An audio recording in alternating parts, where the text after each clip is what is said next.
اور آج جو صورت ادھر تلاوت ہوگی وہ صورت اعراف ہے، صورت الاعراف۔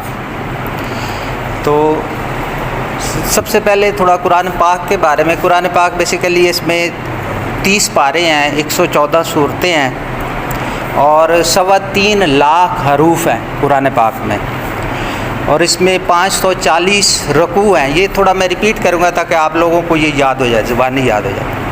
اور مکی صورتیں اور مدنی صورتیں۔ مکی صورتیں ہیں ان کی تعداد ہے 87 اور مدنی صورتوں کی تعداد ہے 27۔ اور یہ جو اور اسی طرح جو رکوع ہیں ان کی تعداد ہے 540 رکوع ہیں قرآن پاک میں۔ اچھا، اب یہ جو صورت الاعراف ہے یہ ہے مکی صورت۔ مکی صورتوں کا زیادہ تر موضوع ہوتا ہے توحید، رسالت اور آخرت، یہ موضوع ہوتا ہے، اور اس میں مخاطب زیادہ تر مشرکین، کافر، یہ لوگ ہوتے ہیں۔ اب اعراف، اب یہ جو ہے اس کے اندر 206 آیاتیں ہیں اور 24 رکوع ہیں۔ کل جو ہم نے صورت پڑھی سورۃ الانعام تھا، اس میں 20 رکوع تھے، اس میں 24 ہے۔ تو اعراف بیسیکلی، اعراف کا مطلب ہے یہ جنت اور دوزخ کے درمیان ایک دیوار ہے، وال فصیل بڑی، اس کو اعراف کہتے ہیں۔ اس کے اوپر کچھ لوگ ہوگے، وہ اصحاب الاعراف کہلاتے ہیں۔ اب یہ جو صورت ہے یہ بیسیکلی اگر دیکھا جائے تو یہ قیامت تک اس میں ہم سب شامل ہیں، یعنی یہ سارے لوگوں کا احوال ہے جو قیامت تک، اس کے بعد حساب کتاب ہوگا۔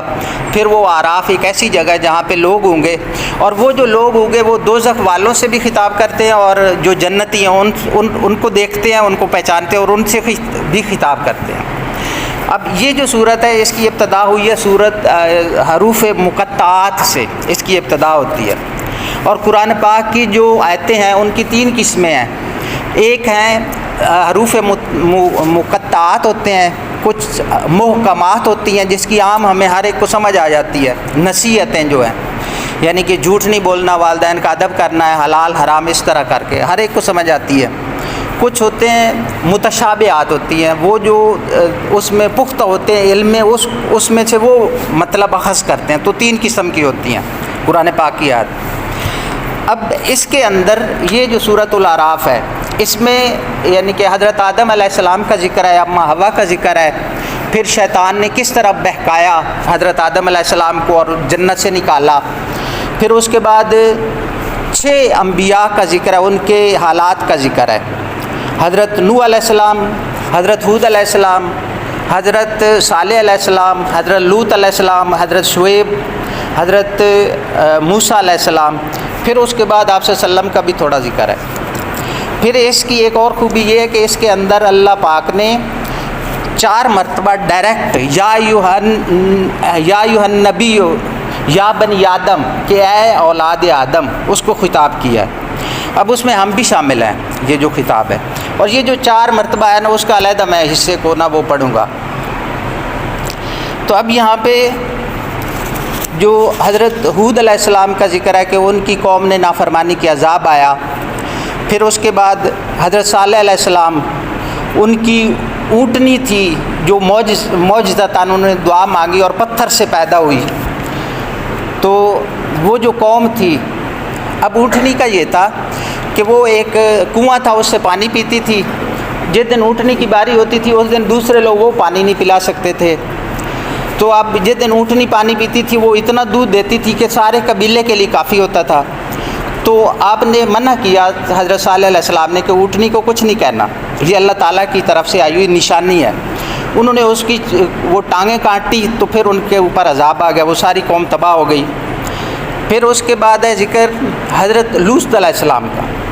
حضرت لوط علیہ السلام کی قوم فحاشی میں، وہ عورتوں کو چھوڑ کے بچوں کے ساتھ بدفعلی کرتے تھے۔ تو جب انہوں نے منع کیا تو لوط علیہ السلام کی قوم نے، انہوں نے کہا کہ یہ بڑے پاک باز بنتے ہیں، ہم ان کو نکال دیں گے۔ تو جب وہ ان کو پھر حکم ہوا آپ لوگ نکل جاؤ، تو ان کے اوپر پتھروں کی بارش آئی اور وہ سارے بھسم ہو گئے۔ پھر اس کے بعد اگلا ذکر ہے حضرت شعیب علیہ السلام کا۔ حضرت شعیب علیہ السلام کی قوم وہ میئرمنٹ میں بھی بے ایمانی کرتی تھی اور ناپ تول میں بھی بے ایمانی کرتی تھی۔ یہ جو کپڑا میئر کرتے ہیں یا ایل ہم میئر کرتے ہیں، تو ان دونوں کا ذکر ہے۔ تو وہ منع کرتے تھے کہ اس طرح نہ کرو، اللہ کا عذاب ہے، نافرمانی ہے۔ تو ان کے اوپر پھر عذاب آیا، زلزلہ آیا، وہ ساری بھسم ہو گئی۔ پھر اس کے بعد حضرت موسیٰ علیہ السلام، ان کا بڑی تفصیل کے ساتھ ذکر ہے کہ حضرت موسیٰ علیہ السلام فرعون کے پاس جاتے ہیں اور اس کو کہتے ہیں کہ تم اللہ تعالیٰ کی عبادت کرو، اس کا وہ مالک ہے۔ تو اب فرعون نے پھر اس سے ان کو کہا کہ اس کی دلیل کیا ہے؟ تو آپ نے معجزہ دکھایا۔ معجزہ جو دکھایا وہ اژدہا اپنا عصا، ایک لاٹھی تھی، وہ نکالی، وہ ایک بہت بڑا سانپ بن گیا۔ اور وہ سانپ جب وہ تخت پہ بیٹھا تھا فرعون، اس نے جو ہی دیکھا تو وہ ڈر کے اپنا تخت چھوڑ کے بھاگنے لگا، نیچے اتر آیا، اتنا ڈر گیا۔ پھر اس کے بعد دوسرا ان کا تھا کہ وہ ہاتھ اپنے بغل میں ایسے ڈال کے نکالتے تھے تو وہ سورج کی طرح چمکتا تھا، چمک جاتا تھا۔ تو اب وہ جو فرعون کے حواری تھے انہوں نے کہا کہ بھئی آپ لوگ نہ یہ کرو کہ یہ تو اس طرح ساری حکومت ختم ہو جائے گی۔ تو پھر انہوں نے مصر کے جتنے جادوگر تھے سب کو بلایا اور ایک دن رکھ لیا۔ تو اب انہوں نے ایک مقابلہ طے ہوا، تو جو جادوگر آئے ہوئے تھے سارے، انہوں نے حضرت موسیٰ علیہ السلام کو کہا کہ پہلے آپ کرتے ہیں جہاں ہم، تو آپ نے کہا پہلے آپ لوگ کرو۔ انہوں نے اپنی رسیاں اور لاٹھیاں چھوڑی، جادو کے ذریعے وہ سانپ بن گئے۔ جو ہی سانپ بنے تو پھر حضرت موسیٰ علیہ السلام نے اپنا جو عصا تھا اس کو چھوڑا تو وہ اتنا بڑا سانپ بنا کہ اس نے سارے سانپوں کو فوراً نگل لیا۔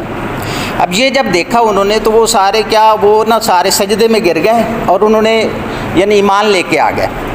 تو جو فرعون تھا اس نے پھر کہا کہ میں یہ کروں گا کہ تمہارے میں ہاتھ اور پاؤں الٹی سمت سے کاٹوں گا اور اس کے بعد تمہیں پھانسی دے دوں گا۔ تو پھر وہ جتنے تھے ان سب نے اللہ تعالیٰ سے دعا کی کہ یا اللہ پاک ہمیں صبر، ہمارے اوپر صبر اتار اور ہمیں ایمان پر موت دینا۔ ان کو نظر آ رہی تھی موت، تو وہ انہوں نے مانگا۔ پھر اس کے بعد پھر آگے چلتا رہتا ہے، یہ کافی لمبی اس کے اندر ان کا ہے۔ پھر جو حضرت موسیٰ علیہ السلام، ان کی جو قوم تھی ان کے اوپر مختلف عذاب آتے تھے، نافرمانی کرتے تھے، عذاب آتے تھے۔ تو ان کے اوپر طوفان کا عذاب آیا، مینڈک کا عذاب آیا، پھر ٹڈی کا عذاب آیا، گھن کیڑوں کا عذاب آیا، اور پھر اس کے بعد ان کو نجات ملی، وہ دریا پار ہو گئے، آگے وہ سیف جگہ پہ پہنچ گئے۔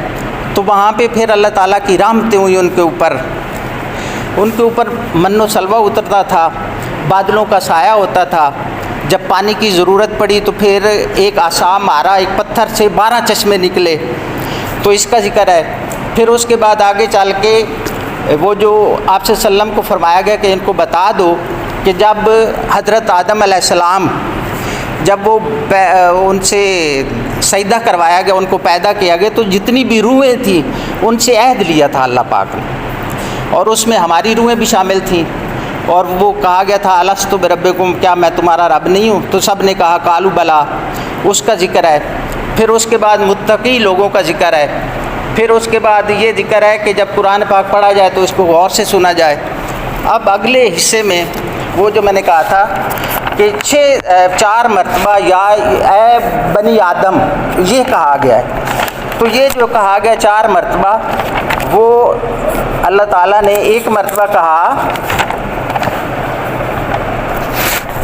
کہ اے اولاد آدم ہم نے تمہارے لیے لباس اتارا ہے جو تمہارے ستر کو بھی چھپاتا ہے اور زینت کا بھی باعث ہے، اور تقوی کا لباس سب سے بہتر ہے۔ ایک مرتبہ اس طرح فرمایا۔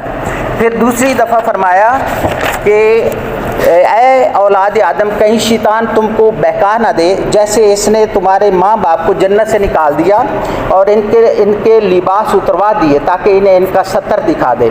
پھر تیسری مرتبہ فرمایا کہ اے اولاد آدم ہر نماز کے وقت اپنی زینت کا لباس لے لو اور کھاؤ پیو اور اسراف نہ کرو، بے شک اسراف کرنے والوں کو اللہ پسند نہیں کرتا۔ پھر چوتھی مرتبہ یہ ندا دی کہ اے اولاد آدم اگر تمہارے پاس تم میں سے رسول آئیں جو تم کو میری آیات سنائیں تو جو تقوی اختیار کر لیں گے اور اپنی اصلاح کر لیں گے تو ایسوں پر نہ کوئی خوف ہوگا نہ غمگین۔ جزاک اللہ۔ اللہ تعالی ہم سب کو عمل کرنے کے ذریعے